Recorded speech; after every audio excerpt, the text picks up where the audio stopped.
You're listening to the Electronic Media Collective Podcast Network. Yeah, it's a mouthful.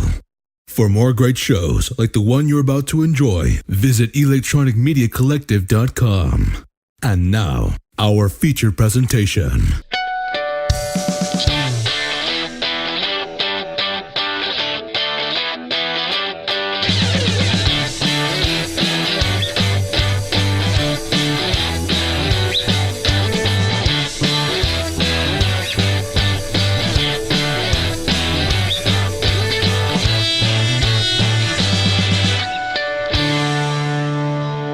Hey everybody, welcome to Awesome Sunday Show. Connor here. And Pat, I'm glad we did a second take of that because Connor got it wrong the first time. The first time I said, "Hey Pat, welcome to Awesome Sunday Show." Specifically addressed me. Yeah, that was it was a little awkward, but it's all right. We're good. We're in the clear, guys.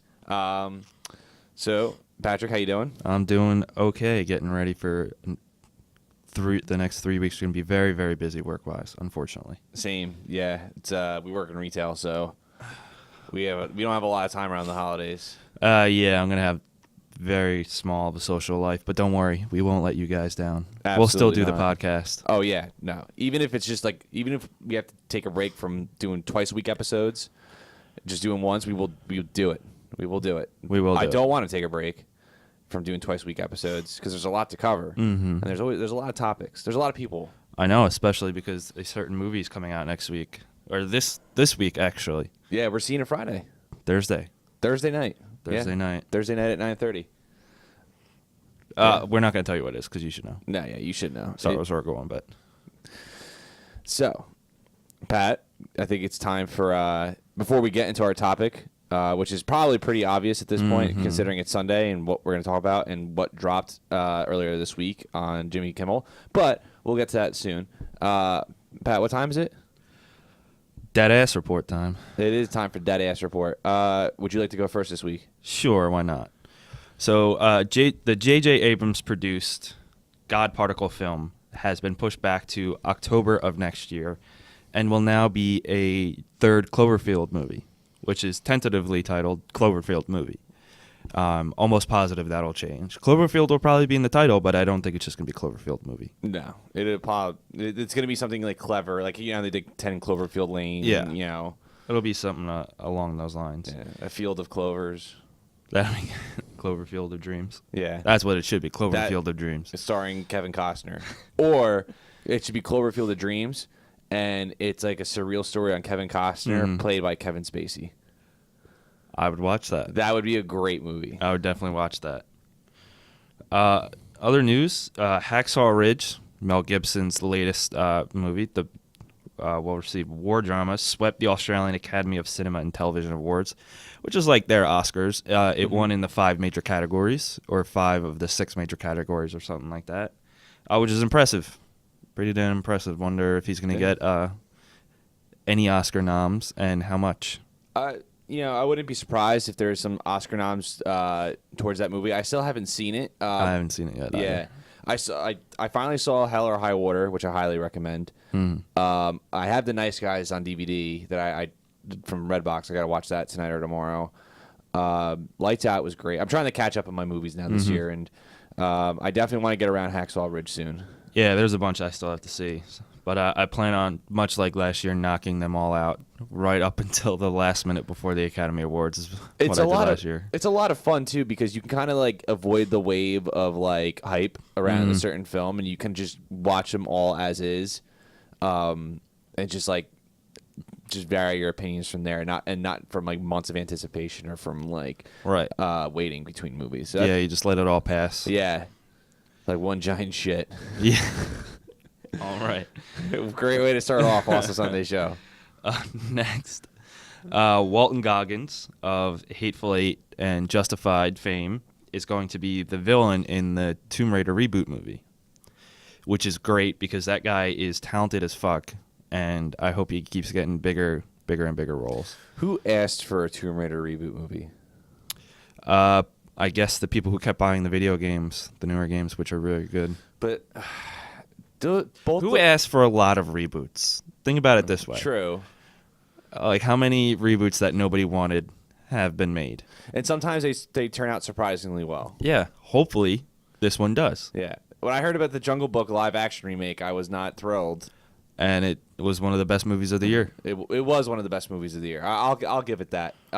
Story wise, no. Visually, yes. Mm-hmm. But yeah. But yeah, Walton Goggins. Next big thing on his list should hopefully be a Marvel movie. That'd be awesome. That'd be cool. Villain. Definitely villain. He plays a very good villain. The DC show Powerless premieres February 2nd at 8:30. The show is about insurance claim adjusters who live in the world of superheroes. So all this destruction is going on around them, and they have to deal with the mess that the superheroes leave.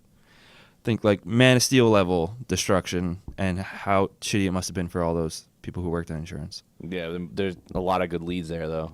Yeah. But it's premiering on February 2nd, which is a Tuesday at 8:30.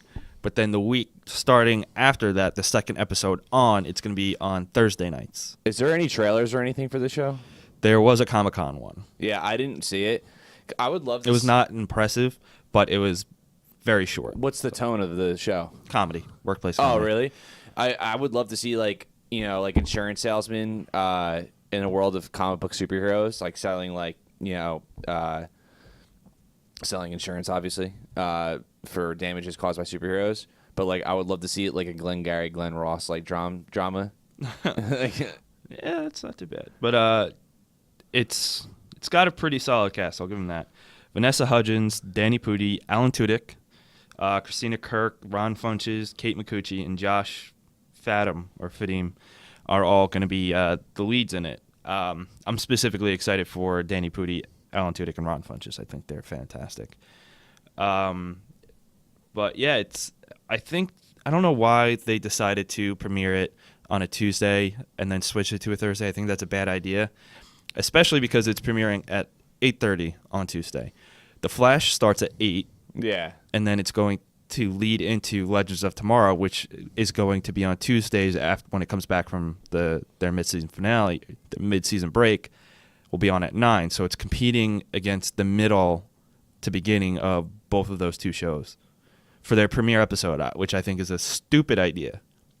Because you're going to be missing so many people on that premiere. Like, I don't plan on watching it on the premiere because I'm going to be busy watching Flash. Well, that's why they said they're doing the Tuesday premiere, but the Thursday the run, right? Is that what you said? I think what they're trying to bank on there is there's definitely some sort of scheduling conflict because that's stupid. Like, you don't just do that just to do it. Like, there has to be some reasoning behind that.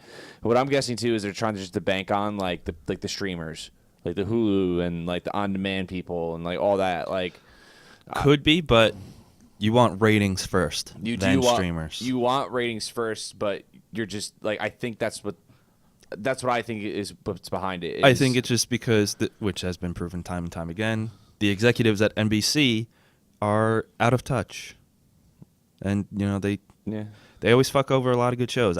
Not that I know that this is going to be good, but I think that there's usually some poor planning based on, every network, but NBC is pretty prevalent. Moving on, the Inhumans TV show has found their showrunner, and it is former Dexter showrunner and current Iron Fist showrunner Scott Buck. So he's going from one Marvel project to another, which was actually kind of surprising. But they might have liked him so much on Iron Fist. It could be. Yeah. That could be it. I'm still not over his run on Dexter because he did it on the latter seasons, which were all terrible. He could have been thrown a project that he didn't want to be in. No, I've seen a Reddit reviews from him, and he was all about the shittiness. But regardless, everybody has one bad job in Hollywood. It happens. Some people have multiple, and we love them. Yeah. But Mel Gibson did rom-coms. I will never forget. I love Mel Gibson for his movies, not for his views. For his views, which I don't think it was real views. I think he was just at a dark place in his life, but you never know a person. But I love his movies and I love his acting, but like, he's done some shit, Every actor and director that we like, with the exception of a few, like Denis Villeneuve, have done shitty stuff. Yeah. So far he's A+ on my list. Yeah, but that could change. And I guess the reason that it's not going to be a problem for him to do Iron Fist and Inhumans is because Iron Fist season 2 probably won't be out for a couple years, assuming it's going to get a season 2, which it most likely will. And the Inhumans, even then, will not be scheduled filming or anything during whatever Iron Fist production would be, because they would work around him. Right. Or they would just get a new showrunner, but you never know. But I think it works out for him in his favor. Plus, it's only 8 episodes, so it's not a whole lot of preparation. Well, let me fix that. It won't take as long of his schedule Right. to handle, so he could probably bounce back and forth. And then my last piece, the next X-Men movie was announced to start shooting next April, and comes out as a surprise because it is not a continuation or from X-Men Apocalypse. It's going to be X-Men New Mutants. Really? Yeah, X-Men New Mutants starting in April, I believe. X-Men New Mutants. Yeah. I was surprised that it's going to be the next one. It's going to be directed by Josh Boone, and yeah, they're in pre-production right now. Bryan Singer is not going to be involved. He'll probably be a producer, but yeah, it's not continuing where Apocalypse left off, I guess, because of the, let's say, poor reaction to that, both critically, fan-wise, and financially. Apocalypse, that the more I think about it, the more I get disappointed about how that movie turned out. It was very, very disappointing. Yeah, because in all intents and purposes, it should have been amazing.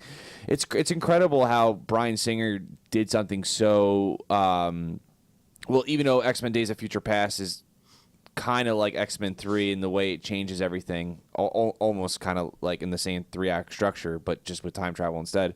It's amazing like how fresh and new he sprung to a franchise in Days of Future Past, and like how it's probably the best X-Men movie, to something that was just so like a sequel that's so stopped. It stopped right in its tracks. It's got those cliches. It's got those same problems that the old X-Men movies used to have, like rehashed with especially with Magneto. I don't know. Apocalypse I really just didn't like. Mm-hmm. Yeah, you're right. I know I am. All right. Chill out. All right, Connor, you got some news? Yeah, not as much, but I got some stuff for the report. So one that comes from Forbes.com or from Forbes magazine, whatever you subscribe to. Which who gets magazines anymore unless you're getting a haircut? This comes from Ali Barter, like I said, from Forbes magazine. Dragon Ball Super is coming back, and it's come to the United States. Finally, but it's not just coming to the United States. We're getting an English dub, and it premieres January 7th. Yeah. Premieres January 7th at 8 p.m. On Toonami, which is it's Adult Swim Toonami. It's not the Toonami that we grew up with. right? But which is great. So I'm really excited. I didn't want to watch the Japanese version of the show just because, one, I would rather just watch it in English. I don't have to read. And two, I heard that some of the animation was subpar or not good. That's what I heard too, and I actually saw clips of it, and yeah, it was bad. So, and like I didn't want to ruin it for myself. myself. Not only that, but like some of it was during fight scenes too, which is like even worse. You want to have your best animation for the fight scenes, right? And apparently that's fixed, or that's. I would hope so. If you're importing it to America, I mean, plus they've had plenty of time because it was early episodes into the series, and I forget how many episodes deep they are now, but it's been on for months and months. Yeah, so. Apparently the animation is much better now. I think it was just the initial ground running. Yeah. So it might look shitty when it finally premieres over here still. I don't know. But I'm still super excited for Dragon Ball Super because, yeah, Dragon Ball is never going to die. And I think to this day, the video games is what kept that show alive. We got like 1 or 2 Dragon Ball video games a year. Yeah. Even after the show ended. Yeah, I think also DBZ Kai helped it. Toonami reruns and everything. Kai did a lot. Most of the movies, or some of the movies. Resurrection F, or of F, whatever the fuck it's called, premiering in theaters was a big deal. Yeah, but I don't think... I don't know if Funimation would have... Or even Toei Animation would have realized, like, how popular the series really still is. just from resonating with like fans that always constantly buy the video games, because those games sell a lot. Yeah, they do sell a lot. They pump them out. Yeah, I haven't bought the most recent one, Dragon Ball Xenoverse 2, but I bought Dragon Ball Xenoverse 1 and liked it. A lot of people like Xenoverse too. It was fun. Yeah. Pretty cool storyline. A lot of fun. Yeah. All right. Let's get into the next report. Spider-Man: Homecoming sequel set for 2019. So yeah, we already got a sequel confirmed for 2 years after the first Spider-Man. Yeah, almost 2 years to the day. Yeah. It's so Spider-Man: Homecoming, as we know, it premieres July 7th, 2017. Cannot wait. I almost just want to go to sleep and wake up that day and go to the movie theater. Be like Cartman and cryogenically freeze yourself for the Wii release. That would be great if we could do stuff like that in our lifetime. Spider-Man: Homecoming 2, which is, I don't think, the real title of the movie. No, it'll be like Spider-Man Prom, probably. Spider-Man Senior Ball. That'll be the third one. Will be released July 5th, 2019. This article comes from IGN.com. Yeah, and that's going to premiere a couple months after the fourth Avengers, what formerly was Infinity War Part 2. Mm-hmm. It's going to be a couple months after that. So, yeah, we're going to be getting some good Marvel stuff in the coming years. The next 2 years is going to be awesome. Can't wait. And final piece of news. It's probably the least interesting piece of news, but, I'm a horror fan, so I'm going to share it anyway. And this comes from BloodyDisgusting.com by Brad Miska. Insidious Chapter 4, first look, Elise heads back into the further. So, according to the article, this film will explore Elise's origins and goes further back into when she started as a psychic medium, helping people out with possessions and Conjurings and whatnot, even though Conjuring is a different movie. So yeah, EW actually shared the first image of Insidious Chapter 4, and it's Elise and some other actress from Grey's Anatomy putting up a lamp. So they're in the further and exploring more of the further. And if you haven't seen the Insidious movies, the further is where like these demons or like corrupted like human souls go. And it looked kind of silly in the first movie. Yeah, definitely. But I think that, especially at the end, that was the worst part about it. Even though for overall, Insidious was a good movie for sure. I like Insidious a lot. Here's the thing. Insidious 1's a better movie, but I swear the further is way cooler in Insidious Chapter 2. You're right. It's like, it's amazing how like the better movie has the sillier version, which sucks. But like the Insidious Chapter 2, which isn't bad, but it's not, it's okay. When they're in the further, that was like the best part of the movie. It was so creepy. It was so like anti like what the first movie was. I came to the further. Insidious Chapter 3, I've only seen one time. I kind of forget about it, to be honest. I remember it being kind of scary. It wasn't that bad. Yeah, to be honest. None of them are bad movies by any means. Like I can sit down and watch them all and enjoy them. But yeah, so we'll get that. That's I think that concludes that A.S.S report. And as I'm looking at the article, there's a GIF of the demon from the first one, and it's still silly looking. Yeah, so that concludes that. Pat, let's get into our topic. Let's fucking do it. So we kind of gave you a hint of what we were talking about beforehand, and depending how long this podcast goes, we might sneak in a little other trailer what we think. But right now we're going to be focused on a certain superhero made by a little-known comic book creator from a little-known studio owned by another little-known studio. Yeah. Patrick, what's his superhero? Man Spider. The Tarantula Spider Man? Boy. The Human Spider? I think it's the Human Spider. Yeah. Spider-Man Homecoming. The trailer dropped. We got it. Yeah, we finally got it. Sweet, sweet injustice. Super, super, super stoked for that this trailer movie. was amazing. It was so good. It honestly was like the perfect Spider-Man. Yeah, and you know what? Like the characters look a lot different from the comics that I have read. A lot of the Amazing Spider-Man stuff. Well, Ned Leeds is certainly very, very different. Yeah. He actually looks like I'm gonna say the dude's name wrong, but Miles Morales is like best friend and confidant. What the fuck is his name? Well, I think so. Like from what I get, the vibe from this trailer is one. As far as when it comes to what's his face that plays Peter Parker Spider-Man, Tom Holland. Tom Holland. They got Tom Holland is from what I've seen in Civil War so far, and in this trailer is like the Spider-Man. Like this is how I've always envisioned. Perfect choice. Yeah, and I see like these other cast of characters. I'm like, all right, I don't really see Mary Jane Watson, or at least not yet. And then I don't I don't see Flash Thompson anywhere. Actually, in the classroom scene, Flash Thompson was in it. He was in He was it? staring back at Peter, giving him a dirty look. Oh, okay, all right. So like you kind of see him a little bit, and like I think what they're trying to do is they want to get the old school fans and like what the new school fans really like about Spider-Man and kind of blend them together, which I think is what they tried to do with Spider-Man 3, but it failed miserably. Yeah, it didn't work. Definitely did not work. And reason why I think they tried to do that with Spider-Man 3 is because Ultimate Spider-Man, Eddie Brock isn't like this big hulking figure or whatever. No. But then they got Topher Grace. But then they did the symbiote alien from the Secret Wars. Spider-Man 3 sucks. That's a totally different story. But anyway, Spider-Man Homecoming trailer was fucking dope. That and also the webbing between his arms. The web wings. Yeah, the web wings. They back, and they look great.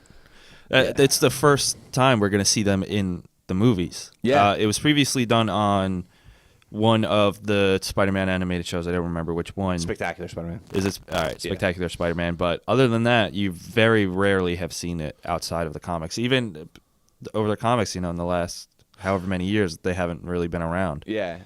They don't show up too much. Actually, I want to make sure that it was Spectacular Spider-Man that was the webbing, or it was remember the Spider-Man series after the Fox Kids one, Spider-Man Unlimited? Mm-hmm. I think he had a web wing there too. I Maybe. don't know if it was on his back or if it was between his ribs and his arm, but yeah, it's amazing how much we focus on like a costume detail. I know. Like, I'm well, like, because the costume looks awesome. yeah, I'm like Googling myself, making sure I'm right. Like when like does it really matter? It does because I'm still looking for it. Spectacular. Yeah. The trailer definitely feels like what John Watts, the director, has described. It's like a John Hughes movie meets I was right. a Marvel movie. Oh, okay, you were right. Good for you. Which I really liked because, in the last two Spider-Man series movies, they really kind of glossed over his high school life. Yeah. Like, it was kind of not really that relevant. Like, that's in The Amazing Spider-Man, like, that's how he started talking to Gwen. Yeah. And it was done better in Amazing Spider-Man than it was in the Raimi trilogy. well, in the Raimi trilogy, it was really, most of it took place after high school. Yeah. Like, there was the early, in the first movie, was like that was about it, really. It was like the graduation was like in the middle of the movie. Yeah. Yeah, so they didn't really spend any time in there. Like, not much. Just Right. like the very beginning of the origin. And like it's so funny too, like early 2000s movies, like even our superhero movies had like 30-year-olds like playing high schoolers. I know, now Yeah. we actually have, well, Tom Holland's 20, but still, that's pretty young. Yeah, but And he he looks younger. Yes, yeah, he looks like he's 15 young. or 16. Right. And then which is great because like as he gets older, when he turns 25, he's probably going to look like 21, 22, Mm-hmm. and then like he'll be like a Spider-Man like in college or something like that. Yeah. Like how old is Tobey Maguire? Like 40 something? Yeah, he's in his 40s. He's got to be. Yeah. No, he definitely is. I know for a fact. And then like that movie came out less than 15 years ago, Spider-Man. Or maybe it was 15 years ago. I think it was 14. Yeah, he was like 30 years old, like Yeah. like a teenager. Like it's I don't know. Tom Holland's great. Yeah. Yeah, all of the young actors in this are relatively young. So they are that, and they do look younger, so they do fit the high school look. But I do like the John Hughes aspect to it. Yes. I think that's pretty cool. And like I'm so excited for this. I can't even like comprehend it because you're right about that John Hughes feel, especially with this like the MGMT song. Like I know that's not like you don't put MGMT and John Hughes together, but the way that song sounds like super 80s. Like with like all like the little electronical like little beeps and like just like simple like percussions like that song sounds like it could come from the 80s, which John Hughes movies are from the 80s. Right. And I mean, the scene where Ned and Peter are talking about Liz's blouse or her shirt or whatever, like that's an 80s high school, like Yeah. that's right out of like a John Hughes movie. Like or like something like Tamer Than Weird Science or Yeah. like, Yeah. But oh my god, this trailer was fucking great. It was so great. And the character I was thinking that the actor who's playing Ned Leeds looks like is Genki Lee. Because in the comics, Ned Leeds actually had a very similar path as Eddie Brock. He was a rival photographer to Peter at the Daily Bugle, and actually dated Betsy Brandt, right? Oh no, Betsy Brandt is an actress. What the fuck was her name? I don't remember the name. Jay Jonah's secretary. Fucking. Spider-Man's like one of my favorite superheroes, and I'm gonna kick myself in the ass for like not remembering this. I think it is Betsy. Well, regardless, yeah. Anyway, yeah. So Betty, I was close. Betty Brandt. And at the time of their meeting, Peter did have a crush on Betty, so it led to here and there. And then Ned Leeds ended up becoming, through brainwashing, the Hobgoblin. And Ned Leeds of the comics, it fits more of like the Eddie Brock look, like this tall, jockey looking dude. And Ned Leeds in this movie is not at all that. The actor is, I believe he's Filipino or something. Yeah. Short, tubby. He kind of fit. Everyone is very racially different in this movie. Yeah, the cast is very diverse. But so I guess it means that for Genki that they could be saving him for a future Miles Morales project if that happens, which that would be fucking sweet if it did, because Miles Morales is awesome. Yeah, I guess so. I don't know. But I guess they just wanted to get another familiar name into the story. Right. And Flash Thompson is not the high school jock douchebag that we have come to know, which is kind of disappointing. It is, because it was always very funny, but he's still going to be like a dick to Peter, but it's more of an academic rival.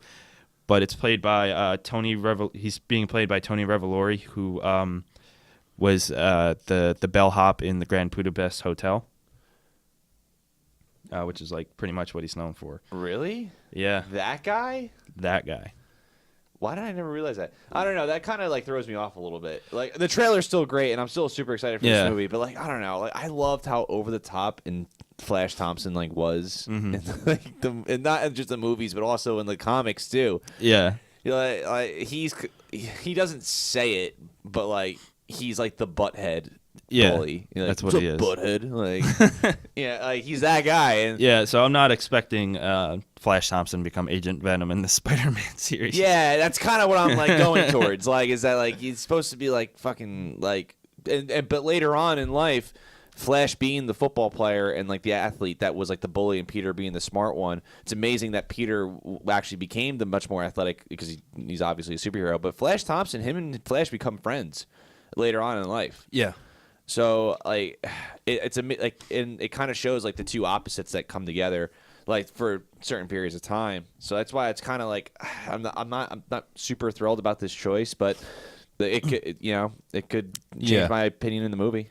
Yeah. Anyway, let's talk about some of the aspects of the trailer. A lot of humor in it, which is great because Spider-Man is a very, very funny character. Even in the most serious of situations, he's always like, busting, criminals' chops and everything, like cracking jokes and stuff. And the first joke we hear him crack is he's just hanging out watching these dudes break into these ATMs, and they're all wearing different Avengers masks. He goes, "Wait, you guys aren't the real Avengers. I knew it. The Hulk gave it away." Yeah. And I mean, like, that's just a small thing, but like throughout the rest of the movie, we'll obviously see that. But it's good to see that side because I feel like in The Amazing Spider-Man, in costume, Andrew Garfield did crack a lot of jokes, but there's a lot more seriousness throughout it that overshadowed any comedy, really. Yeah. So it's good to see that side. Another thing I'm very happy with, which they did display in Civil War, obviously, is they're going to show, it seems like they're going to show just how strong he really is. Because Spider-Man is extremely strong. He's in the Marvel comics, he's like top 5 strongest humans. Yeah, he's like super, super strong. He gets stronger as he goes on. I mean, he's not like Superman level strength. No, or Thor or like Hulk. I said, human, right? Hulk was a human, but is a human, but still, that's very different. Yeah. That's very different. Like he's stronger than Captain America. Yep. In the comics, like by a decent amount. We did see that in Civil War when he caught Bucky's metal arm like it was nothing. Yeah. And he held that airplane tunnel up. You know, he was struggling a little bit, but you know that had to be a few 1,000 pounds. But also too, it wasn't just that he was just holding it. He stopped it from falling. Yeah. Which is a lot. So it not only is it the weight of the object, but it's the weight of the gravity pushing down on you. Yeah. So like there's going to be a natural starting struggle there. Right. And then in the trailer with those ATM robbers, we do see him just like fling them around like rag dolls, which is great because I don't think that in the Raimi trilogy or the Amazing Spider-Man, the two movies, you see he's strong, but like he didn't get that much stronger. Really, I mean, obviously when Peter's holding the train back in Spider-Man 2. One of the greatest scenes ever filmed. Yes, and we are getting something similar to that in this trailer with him holding together a ferry, which was a very great callback, but I like how they didn't repeat the train, but it's awesome because it does show how strong he is. And then Peter was aided in Spider-Man 2 through the strength of his web, his natural web. And clearly in the new Spider-Man, he uses the synthetic. Yeah, the synthetic web shooters. But still, it takes a lot of strength to hold together.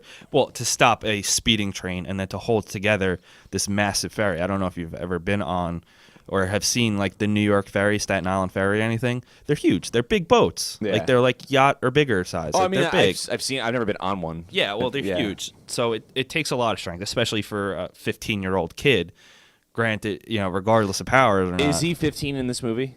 Or is he? I think he's either 15 or 16. If he's 15, I'm pretty positive it's 15. 15? I don't know. That seems a little young because he was like I thought wasn't he like a senior in the comics usually, like a junior or something like that?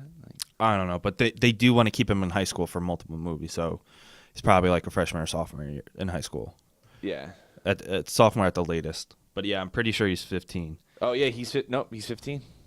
Yeah, see, I told you. Yeah, and then we do see some action. We do see a lot of Tony Stark in the trailer. Don't know how much of the movie he's going to be in. He's going to be like a mentor to Peter in this, which I think was a smart idea. Because in Civil War, Peter had only been doing it for like 6 months. He was Spider-Man. Right. So obviously he's still going to need some training. And the line was great, too, in the car that he says. He's like, just do everything. Just do the opposite of everything I do. Yeah, don't do anything I would do. But also don't do anything I wouldn't do. There's this like small gray area. Which right after that, when Tony reaches over Peter and Peter starts hugging him, he goes, "Nope, not a hug. Just try and open the door for you. All right, see ya." And you know what's funny about that line too is I don't think that's a throwaway line because that line like has so much movies behind it, like through the decision making of Tony Stark, whether it was a poor decision like giving your address away to your main villain or creating artificial intelligence death machine. Exactly. What else did he do that was like stupid? I don't know, but whatever. I think there's gonna be actually like a poignant moment like somewhere in the film that follows that line where like, all right, I don't think that's just a throwaway line. I think that line actually has more to do with the movie than the trailer like gives it credit for. Right. Because I think Spider-Man's gonna have to do something with the Vulture that like Tony Stark wouldn't do or would do. Right. So like he's got to think of something. For sure. Like we even see in the trailer, Tony tells him not to, get involved with the Vulture. He said, there are people to handle this. His current Avengers team, and then the ones that are on the run, hiding out in Wakanda or whatever they are situated throughout the movie, or since then. Speaking of Vulture, get only a small glimpse of him, but I really, really like his suit a lot. I love it. I very much like the direction they went with. The tech thing is very smart. I'm glad it's just not an old bald guy with a feathered costume. Yeah, it's much better. There is a look in the jacket that Michael Keaton wears, which the few lines he delivered in this trailer were awesome. It is a little roughly on top, which is I'm glad that's the extent of it. But his suit looks awesome. I think it's made from Chitauri Tech. Was like something that was going around before the trailer was released. We actually do see those, even those the dudes robbing the ATM were using like Chitauri weapons. It looked like, so it's cool to see that materials and occurrences and items from the first Avengers movie are still factoring in. 4 or 5 years later. Well, yeah, it just shows continuity within its universe, and not just by characters, but just by objects and like. Right. So we do see Peter getting into it a little bit. Michael Keaton delivers this great line, so well done, very evil. Don't mess with me because I will kill you and everyone you love. I can't say it as cool as him, but it was very, very cool. Yeah, it's such a cliche line, but it's just, I don't know. I like hearing Michael Keaton say it. Well, first off, Michael Keaton is my favorite American actor ever. He's fantastic. He's great. Well, I think that line works partially because it's him delivering it. The way he delivered it is what makes it work. Because if someone else were to deliver it, I'd be like, yeah, he does it good. Yeah, he nailed it. Yeah. And we do get his full suit. Tom Holland has said that when we first see the Vulture in full gear, it's like very scary, like almost like a horror movie scene, he said. So I'm very interested to see how that turns out. Also in the trailer, we get a brief glimpse of Donald Glover, actually, still unnamed character. And it was literally like a second. It wasn't until like the 5th time I rewatched it that I noticed him testing out a weapon that seems like Shocker will apply to his gauntlets. We didn't see Shocker in the trailer. See, now, like when they casted Donald Glover and people were unsure about what he was going to be, like, oh, is he going to be a high school student? Blah blah blah. I'm like, dude, Donald Glover is like 30. He is. Older. Well, we were just saying that Tobey Maguire played a high school student. That's why I wanted to bring that back. That Donald Glover is not playing a high school student because he does. He does not look like a high school student. Right, he can't pull that off anymore. He was in The Martian. College student, for sure. But in this, I think he's going to be playing not necessarily the villain. He's going to be a thug or gangster or working for Vulture. He's not a good guy in it. Okay. At least in that clip, it definitely didn't seem like that. Especially because the guy he was using the weapon with looked like just a typical hired thug. And we didn't get to see Shocker in this trailer, but in the international trailer, you get a brief glimpse of him using his gauntlets and punching a school bus at Peter. Like in the regular trailer that was on Jimmy Kimmel, you see him getting hit by a school bus that was like thrown at him very hard. It's from Shocker. The international trailer doesn't have a lot of different footage, but there are some scenes that are different and some lines that are different. You actually do see Michael Keaton does have like a few more lines in the international trailer. Why the international trailer is almost much better? Remember the Japanese trailer for Force Awakens? Yeah, it was amazing. It was the best trailer I've ever saw in my life. I don't know why. I think it probably has to do because, at least with Star Wars and the Japanese trailer, is because they had, they have to probably spend more effort to draw in international audiences for certain movies. Even though as recognizable as Spider-Man is, throughout the entire world, still, Plus, I guess you want to mix it up a little bit. I don't know. True. Dude, get a feel for it. We're seeing Rogue One in like 5 days. Yeah, I know. I'm pretty pumped. Right. One thing I know. One thing that Spider-Man has, him and Batman have the 2 greatest rogue teams, rogues galleries of any hero in the comics, in my opinion. Yeah. For sure. I agree. Vulture being one of them. Vulture is, as ridiculous as he can be, is pretty damn great. Especially if Michael Keaton's going to be playing him. When Michael Keaton was first, cast or in talks before like he was announced to be playing the Vulture, a lot of people thought he was going to be Norman Osborn. And he would have made a great Norman Osborn. But the thing is, he was very reluctant to sign a multi-picture deal. He's not that type of actor. At this point in his plus he's like 60-something. It's not something that he probably wants to do. He wants to, do what he wants, whenever. And like and people were like, oh, well, he was Batman. He was also like a lot younger at the time and wasn't like a huge name. Yeah. But that, depending even if he just signed like a 2-picture deal. I just hope that he doesn't die in this, which is a frequent thing in Marvel movies. It is. But, like, also, too, Marvel's been getting a little better with this because of the television series, and also the latest movie did a better job, too, Doctor Strange.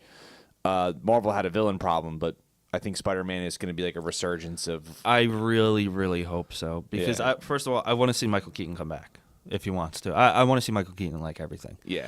But I really am... with Spider-Man's rogues especially, they're so great because of how, no matter what situation ends up with them, they always seem to come back, which is, like, frequent in the comic books, heroes and villains alike. Plus, if they keep him around, they could have him involved in the Sinister Six, like he was originally intended to be in the Amazing Spider-Man 2 spinoff of Which is another team-up movie Marvel can do. Right, so if you start killing off Spider-Man villains, then you're really, really, really, damaging the possibility of a Sinister Six. You're shooting yourself in the foot. Which there is still plans for, so you can't kill them off. Right. I think Sinister Six is going to be a Marvel, is going to be part of the MCU. Hopefully. Yeah. That would be awesome. Yeah, so I really hope that they do fix that, especially for this. But oh my god, I love this show. I've literally watched it over 100 times. Well, how long have we been recording for? Because I 41 minutes. 41 minutes. You think we can dive into the next trailer for a little bit, or you want to talk about Spider-Man a little more?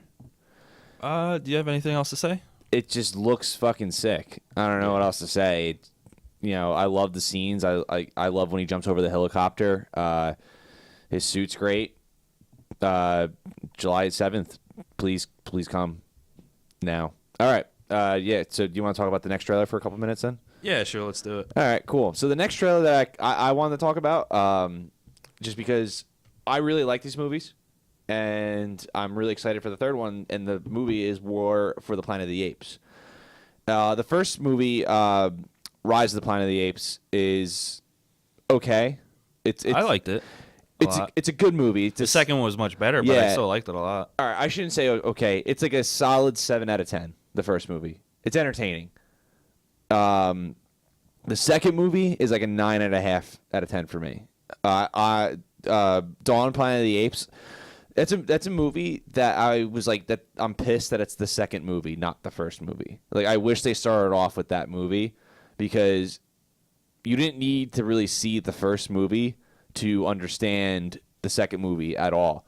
Yeah, pretty much. Because they already explained the virus. They explained what happened to humanity, and like the backstory was kind of okay in the first movie, but it's kind of one of those things. I think the less you know, the better it would have been.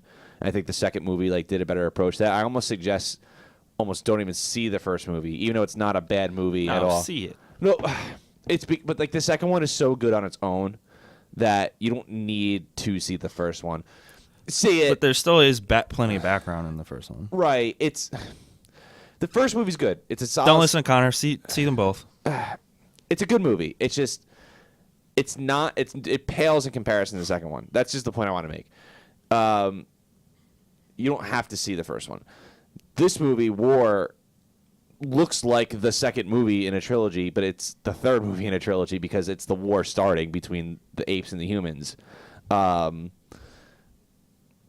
Caesar is back, and Andy Serkis plays him again. And we also see another familiar actor, not in the series, but just a familiar actor in general, Woody Harrelson. Yeah, he's going to be the villain of the movie. Yep, just like Gary Oldman was the villain in the second movie, and he was awesome. He wasn't even really the villain. He was the like human villain. He was like an antagonist of sorts, but it was really Koba. Yeah. Koba. Yeah, no, you're right. Koba was the real villain, but Gary Oldman was a reluctant villain. Yeah, he was more tragic than he was spiteful. But he didn't have evil intentions. Yeah, Woody Harrelson has evil intentions. He wants to wipe them all out. There's a little girl in this trailer. I don't know what she has to do with anything. And then she probably, honestly, my guess is that she's going to be Woody Harrelson's child or somebody important's child, and they think that the apes kidnapped her when really the apes probably found her and were taking care of her, and he's going to use that as a tool to further build up confidence to attack them. That's just my guess. It's a solid guess. Yeah, the trailer was awesome because it just showed all this action. Like Caesar running and like also Woody Harrelson pointing a gun at Caesar's head and all that. There was a lot of intense moments and action moments, but there wasn't a lot of like the dramatic moments that the second movie had in the trailer, which is fine. I think they should. It's only a trailer. It was like 90 seconds. Yeah, it's only a trailer, and I would rather them market it as like an action movie, and with that way, when people that may have not seen the first two movies go in and they're like, oh wait, there's actually something more here for me to enjoy than just apes killing people. I'm still like kind of. I can never get past in a movie where like a species that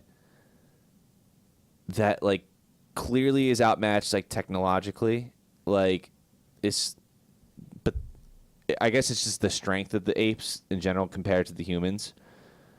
But I also love the Ewoks in Star Wars too. So, I mean, I guess I'm just sort of. That's just because you're a furry. Yeah, I maybe.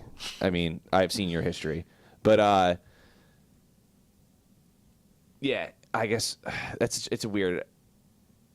Whenever I see like bows and arrows versus guns, and it's like an even fight, I'm like, no, you've never pulled a bow and a bow before, and then shot a gun, because they're two totally different things. And you know what I'm talking about in the trailer?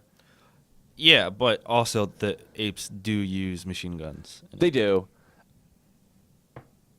I don't know. It's just like a weird thing. I sometimes think of movies. I'm just like, that's so stupid. Like, but whatever. Right? If you're right, they also have like physical power against them. So you know, it's an ape is clearly stronger than a human. Yeah. Yeah.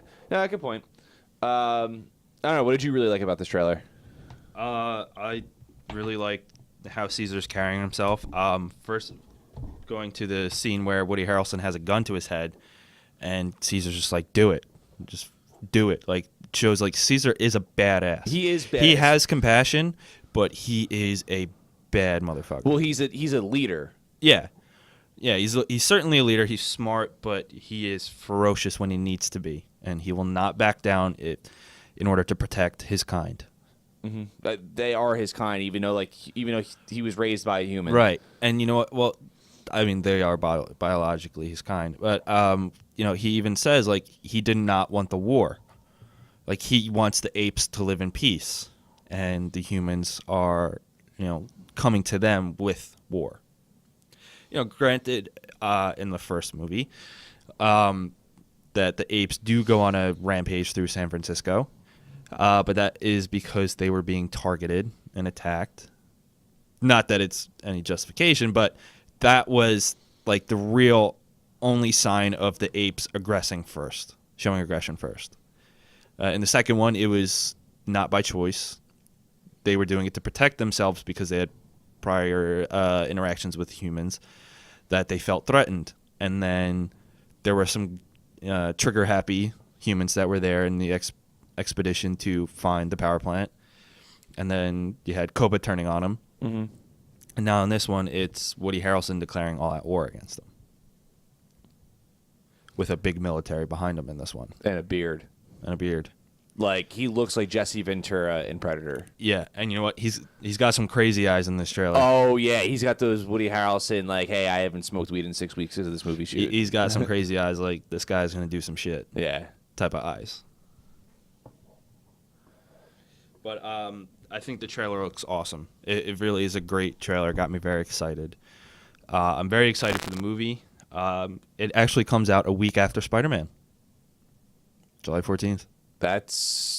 July's going to be great. It is going to be great. Back-to-back weeks. Yep. Dude, December sucks. Guardians is in March? May. May, fuck. But, you know, well, Logan is in March.